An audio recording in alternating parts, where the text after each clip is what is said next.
পর চেনা রূপে ফিরেছে পর্যটন নগরী বান্দরবনের পর্যটন কেন্দ্রগুলো। টানা ছুটিতে পর্যটকের ঢল নেমেছে পাহাড় কন্যা খ্যাত বান্দরবনে। দেশের বিভিন্ন প্রান্ত থেকে পরিবার পরিজন নিয়ে অবকাশ যাপনে তারা ভিড় করছেন দর্শনীয় স্থানগুলোতে। মেঘলা, নীলাচল, চিম্বুক, তমা, তুরঙ্গী, নীলগিরি, শৈলপ্রপাত, দেবতাখুম, নাফাখুম, রেমাক্রি সহ সবগুলো পর্যটন কেন্দ্রে এখন পর্যটকের ভিড়। সকাল থেকে পর্যটকরা পরিবার পরিজন বন্ধু বান্ধব নিয়ে চাঁদের গাড়িতে করে ঘুরে বেড়াচ্ছেন এক পাহাড় থেকে আরেক পাহাড়ে। মনোমুগ্ধকর এই দৃশ্যগুলো স্মৃতি হিসেবে ধরে রাখতে কেউ কেউ চলন্ত মেঘের সাথে নিজেকে ক্যামেরাবন্দী করছেন, কেউ বা ঝর্ণার পানির সাথে। এক কথায় নগর জীবনের ব্যস্ততা ভুলে পর্যটকরা এখন মাতোয়ারা প্রকৃতির সৌন্দর্যে। প্রাকৃতিক যে সৌন্দর্য, একই সঙ্গে পাহাড়, আকাশ এবং এই সবুজের সমারোহতে বান্দরবনে সত্যি খুব আনন্দ এবং আমরা উপভোগ করছি। আশা করছি বাংলাদেশের এই প্রাকৃতিক যেই পর্যটন আরও এগিয়ে যাবে এবং আমাদের সাধারণ মানুষজন এখানে আসবে এবং আরও বেশি উপভোগ করবে। পাহাড় এবং সমুদ্র মিলে একটা সৌন্দর্য আছে, তবে যে পাহাড়ের যে প্রকৃত সৌন্দর্য সেটা আসলে বান্দরবান না আসলে কখনো বুঝতাম না। খুব সুন্দর প্রাকৃতিক পরিবেশ, মানে এক কথায় খুব অ্যামেজিং। এত অপরূপ সৌন্দর্য বা এরকম প্রাকৃতিক লীলা খেলা বাংলাদেশে আসলেই পাওয়া দুষ্কর।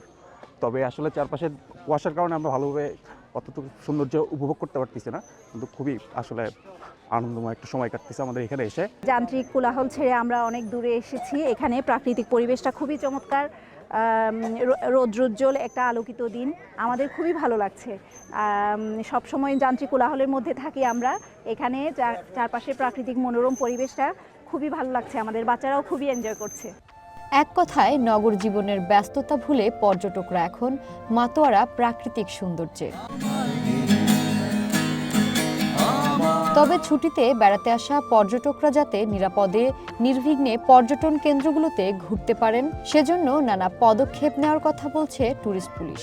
এবার যেহেতু নতুন দ্বিতীয় আকর্ষণ কেওক্রাডং এবং তমাতুঙ্গি খুলে দেওয়া হয়েছে, আমরা আশা করছি গতবার তুলনায় আমাদের লক্ষাধিক পর্যটক বান্দরবান পার্বত্য জেলা ভ্রমণ করবেন। তা আমরা আশা করছি তারা নিরাপদে এবং নির্বিঘ্নে, তাদের যাতে নিরাপত্তার কোনো সমস্যা না হয় সেজন্য আমরা ট্যুরিস্ট বান্দরবান ইউনিয়নের পক্ষ থেকে আমাদের সর্বাত্মক সহযোগিতা এবং সহযোগী অব্যাহত থাকবে। হোটেল মালিক সমিতির সাধারণ সম্পাদক বলছেন, পর্যটকদের জন্য হোটেল মোটেলগুলো পরিষ্কার পরিচ্ছন্ন করে তাদের সার্বক্ষণিক সেবা দেওয়ার জন্য প্রস্তুত রয়েছে। ছুটির দিনগুলোতে প্রচুর সংখ্যক পর্যটক এখানে আসে, যেহেতু স্কুল কলেজ ইউনিভার্সিটি সব বন্ধ। ফ্যামিলি নিয়ে বাচ্চা কাচ্চা নিয়ে পর্যটকরা এখানে বেড়াতে আসেন। তো আমাদের পর্যটকদের আগমন উপলক্ষে আমাদের হোটেল মোটেল রিসোর্টগুলোকে পরিষ্কার পরিচ্ছন্ন করে নতুনভাবে সাজানো হয়েছে। আমরা আশা করছি ভবিষ্যতে আরও পর্যটক আসবে এবং এখানকার প্রাকৃতিক সৌন্দর্য প্রাণ ভরে উপভোগ করবেন। বান্দরবন জেলায় পর্যটকদের সেবায় রয়েছে শতাধিক হোটেল, মোটেল, রিসোর্ট ও গেস্ট হাউস। রয়েছে 4 শতাধিক চাঁদের গাড়ি। সব মিলিয়ে প্রত্যক্ষ ও পরোক্ষভাবে এই জেলার প্রায় 30,000 মানুষ পর্যটনের সাথে জড়িত। ভূমি সারথী, ওয়ান ন্যাশনাল ডেস্ক।